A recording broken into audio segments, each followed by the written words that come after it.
Hi, Sean. Hi, Vic. How are you? I'm good. How are you? Doing well. Thanks. Doing well. Sean, on Monday, you mentioned you were asked about the gap integrity issues against the run against the Rams, and you acknowledged that was an issue for your defense. How do you go about working on that in terms of practice? How do you focus on that and repair that? Yeah, it's a time on task assignment, football type of mentality, Vic, and we just have to continue to shape our defense. We've got to continue to make sure we're laying a good foundation. We do have some new pieces up front, and that's not an excuse. It's just as we've looked at it and said, hey, making sure everyone understands how this defense works and how it's worked so well for a number of years. So, like anything, you do kind of a needs assessment of where we're really good and where we fell short, and that's one of the areas we fell short in. And just to follow up on another element, I guess, of some problems with the run, it looked like the Rams were focusing on a lot of when you were in nickel, because they had the three receivers out there, those formations, they were running a lot from that. And obviously, I mean, that strategically makes sense from an offensive standpoint, but defensively, I know you want to have an answer for that too. What would you say in terms of how that was a struggle? Taron Johnson, especially, and I know he was trying to tough his way through. How do you see that?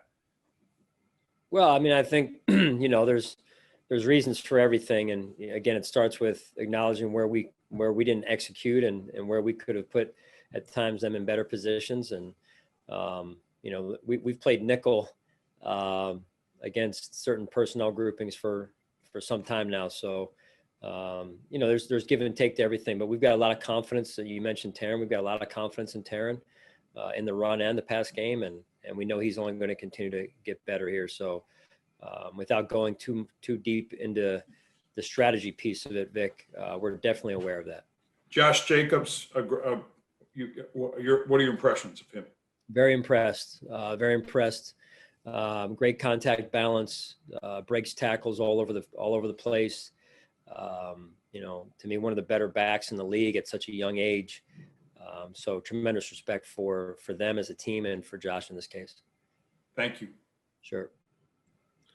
Hi, Sean. Good morning. I got a couple things for you, if I could. First of all, Gabriel Davis, I think we all knew that this kid was going to come in and be a good player for you, but 3 games into it, you've relied on him a lot of 4 wide sets, and he's apparently done a pretty good job. Could you give us a quick little assessment of just where the kid is, in his first 3 games here? Well, I think he's done a good job. You turn the tape on, you watch him. He's productive in the pass game. He blocks when his number is called on the block, and I think that mindset alone is a really good mindset for his future. In a lot of cases, excuse me, these receivers that you draft, aren't used to being or having that assignment to block, and that's an adjustment of their mindset. And he's wired the right way right from the start, and no job is too small for him, and just as important, no job's too big. The game has not been too big for him, and he's handled a lot of he's wore a lot of different hats, if you will, on the offensive side of the ball for us to this point.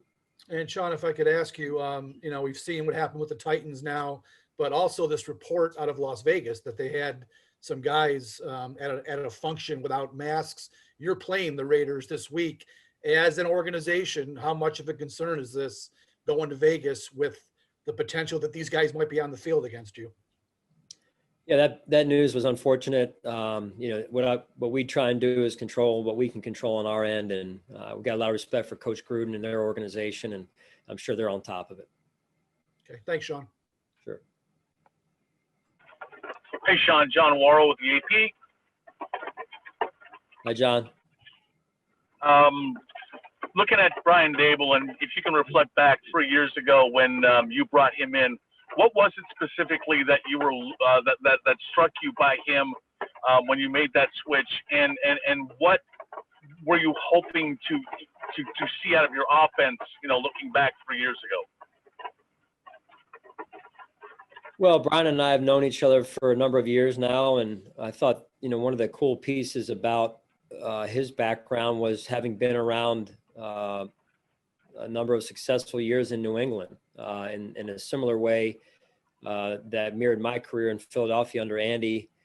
It's a great way to grow up, right? And cut your teeth around winning and the habits that go along and lead to winning. And then for him to be able to take his craft to the college level and, really expand his awareness, if you will, of offensive football and some of the trends at that level, because we see some of those trends too, right? And I thought that was, another feather in his cap.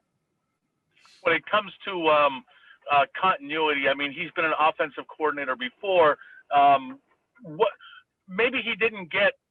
I mean, there's some circumstances there in Cleveland and other places, other than New England. What benefits have you seen in him having that 3 years? Well, two seasons plus 3 games working with this offense and how it's developed.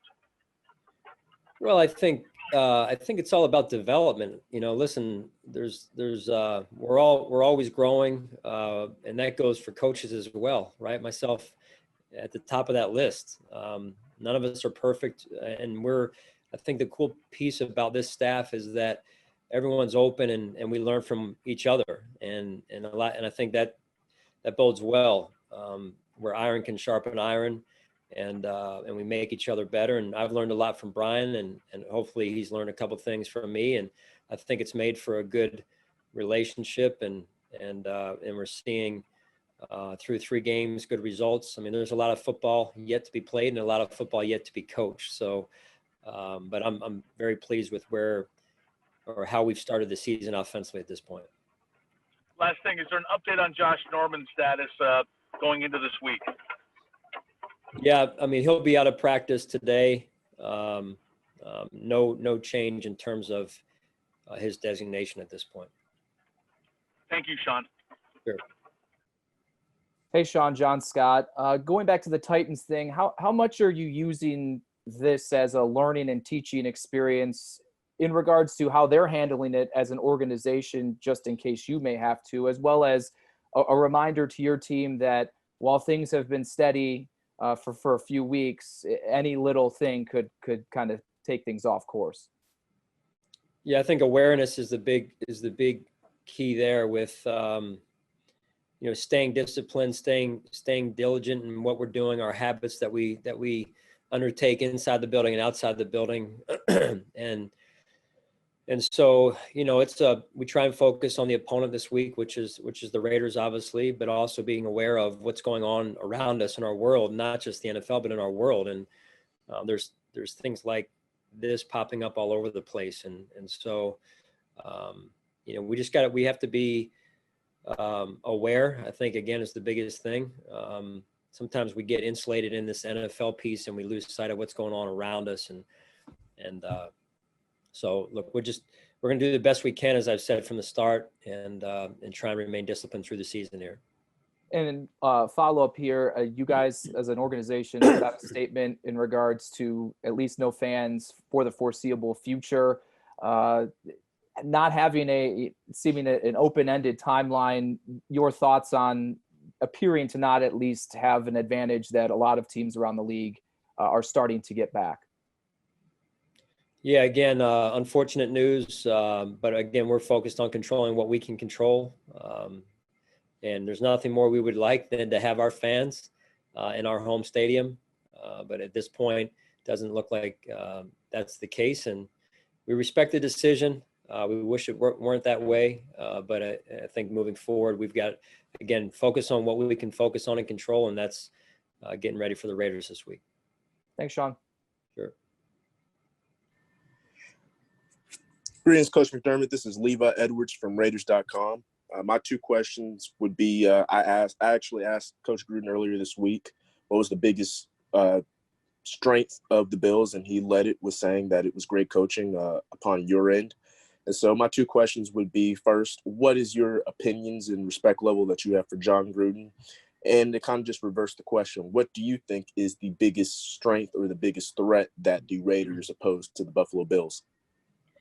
Yeah, I mean, my respect for Coach Gruden is off the charts. You know, I remember watching him years ago in Philadelphia with the Eagles. I grew up in Philadelphia and actually worked at training camp one year, and he was the new offensive coordinator, and I mean, he was ahead of the curve even back then. And I think, as you mentioned, the greatest strength, and I believe he is when you hire a coach and he's on a 10-year contract and you know, he's putting in place what he's put in place to this point. He and Mike Mayock as well, and I think they're shaping a team to play well now, but also in the future. And he's been around. I mean, listen, I'm talking about Coach Gruden. He's won a Super Bowl, so you know, what more could you ask for?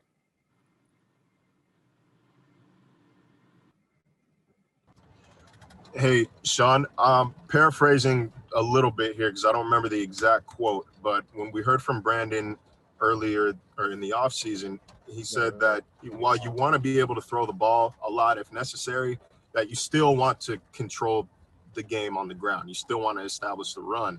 But with such a pass heavy attack these past few weeks, does that represent more of a change in offensive philosophy since the beginning of the offseason, or just kind of rolling with? You say it again, Marcel. My bad. There I you think I muted myself by accident. I said, does that represent a change in offensive philosophy since that statement, or is this just kind of rolling with whatever seems to be working? No, I mean, I think it's us doing what we feel is necessary to win games week to week. So, you know, I'm not going to get into my philosophy on offense because I don't want to give away strategy. So I'll just keep that in house. You know, we're going to do whatever it is that we feel is necessary to win each week on offense, defense, and special teams, and we hope it's at the end of the day the right plan. Sure. Okay. Go ahead, Sal. Oh, sorry, Coach. First of all, if we could get an injury update on John Brown and and the two linebackers, obviously, Matt Milano and Tremaine Edmonds. Yeah, John Brown will not practice today. That's all I know at this time as far as his status. And then Tremaine and Matt will both practice today, and you know, you'll see him out there. Okay, and real quick, you guys lead the league in 10 personnel, a lot more than you have in years past, but even in the league. But just from your background and, you know, when you started coaching, you know, how much has that changed, and how much from a defensive standpoint does that put stress on a defense having to defend, you know, the whole field like that, horizontally and vertically, basically? Yeah, I mean, it definitely does both of what you said, Sal. You know, so you know, listen, I think at the end of the day, regardless if you're playing 10 personnel, 4 wide, 5 wide, 1 wide, no wide, you got to execute at a high level. And I think that's the key for us moving forward. Is there's times in the game where we could have executed at a higher level in all 3 phases, honestly, and that's what we have to work on this week.